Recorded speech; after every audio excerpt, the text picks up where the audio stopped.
스펙이 나왔으면 이제 내 능력으로 도전할 수 있을 만한 곳에 이력서를 넣어야겠죠. 사실 평균에는 조금 모자란 것처럼 보여도 면접 보고 나면 붙는 분들도 있습니다. 눈도 마찬가지입니다. 자세한 내용은 검사를 받고 상담을 해봐야 알겠지만 평균 가이드라인이라는 게 있잖아요.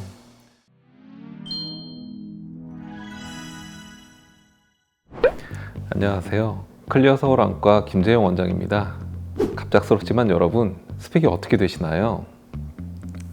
당황하셨죠? 아마 자소서에 쓰는 스펙이나 키, 몸무게 이런 스펙을 떠오르셨을 텐데 시력 교정술을 관련해서 정보나 후기를 공유하는 커뮤니티에서 이런 스펙이란 단어들을 쓰더라고요. 보통 라식이나 스마일 라식 하기 전에 안과에서 검사를 받은 결과를 스펙이라고 하시는데요. 커뮤니티에 검색을 해보면 제 스펙은 이런데 어떤 수술을 받을까요? 스마일 라식 가능할까요? 이런 스펙이니까 저런 수술 받으시면 되겠네요. 등등 추천글이 엄청 많습니다. 그런데 아무래도 설명이 부족한 부분들이 있다 보니까 왜 이 수술은 가능하고 저 수술은 불가능한지 답답해하는 분들도 보이더라고요. 그래서 오늘은 내 스펙에 무슨 수술까지 노려볼 수 있는지 간단히 특강을 좀 해드리겠습니다.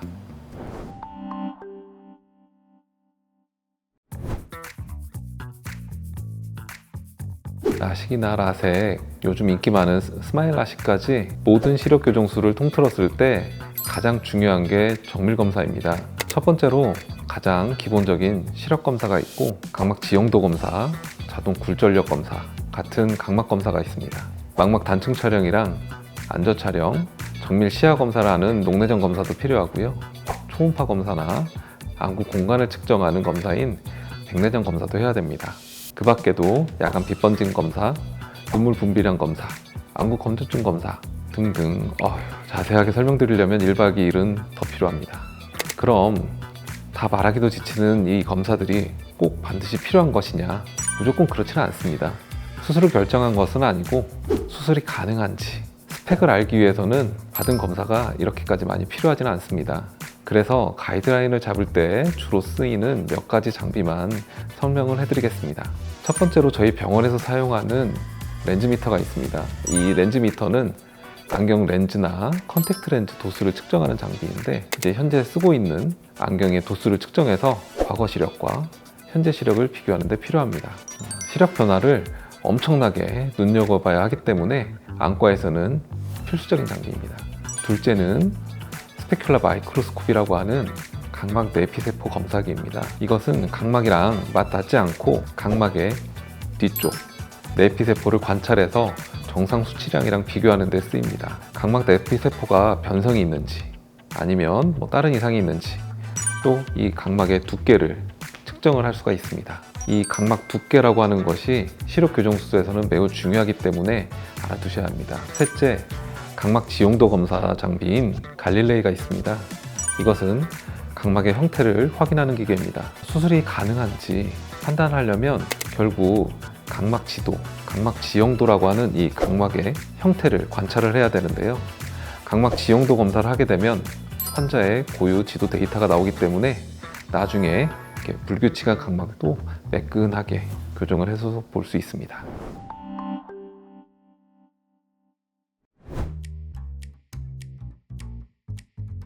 스펙이 나왔으면 이제 내 능력으로 도전할 수 있을 만한 곳에 이력서를 넣어야겠죠.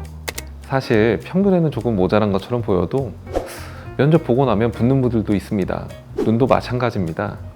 자세한 내용은 검사를 받고 상담을 해봐야 알겠지만 평균 가이드라인이라는 게 있잖아요.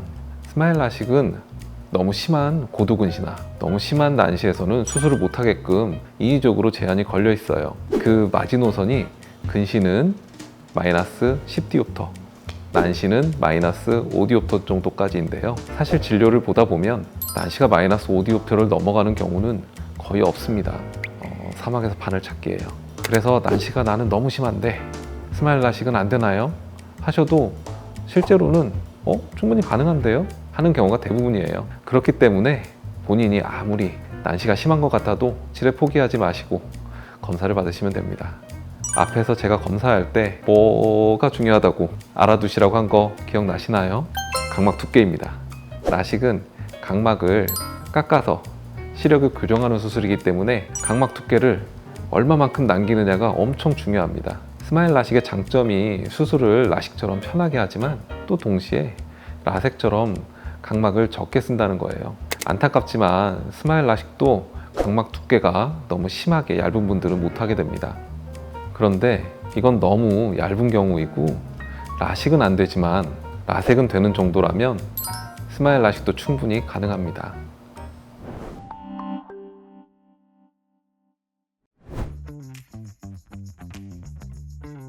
각각의 수술들이 다 장단점이 있기 때문에 무조건 이게 좋다고는 말할 수는 없습니다. 여러 장비들을 써서 철저하게 검사한 후에 나한테 안성 맞춤인 수술을 결정해야 되는데요. 시력이 많이 나쁘고 각막 두께가 얇은 경우에는 일반적으로 라식이나 라섹은 권장하지 않습니다. 시력이 많이 나쁠수록 각막을 깎아내는 양이 많아지기 때문이죠. 반대로 이 각막의 두께가 충분해서 라식, 라섹, 스마일 라식 다 가능하다고 하면 다른 부분들까지 다 고려해서 봐야 됩니다. 예를 들어 요즘 안구건조증으로 고생하시는 분들이 많은데요. 라식이나 라섹을 하게 되면 각막 표면이랑 신경이 다 깎여 나가서 증상이 더 심해질 수 있습니다. 반면에 스마일 라식은 신경이 거의 없는 이 각막의 이 중간층에 하는 수술이기 때문에 눈의 감각에는 영향을 거의 주지 않습니다. 그래서 저는 모든 수술이 가능하다는 전제하에서 안구건조증이 있는 분들은 웬만해선 스마일 라식 하시는 것을 추천드립니다. 오늘 이렇게 내 스펙에 받을 수 있는 시력 교정술은 뭔지 간단하게 한번 알아봤는데요. 스펙보다 중요한 건 뭐다? 면접이다. 시력이나 각막 두께 말고도 회복기간, 시간 여유, 직업, 생활 습관 이런 것들이 시력 교정 수술 전에는 고려해야 될 게 상당히 많습니다. 절대 불가능할 거라고 생각했던 수술도 상담하고 나면 의외로 가능한 경우들도 있고요. 그래서 가장 중요한 것은 안과 전문의랑 긴 시간을 들여서 꼼꼼하게 상담하는 과정이라는 점 다시 한번 강조해드리면서 지금까지 클리어 서울 안과 김재용 원장이었습니다. 감사합니다.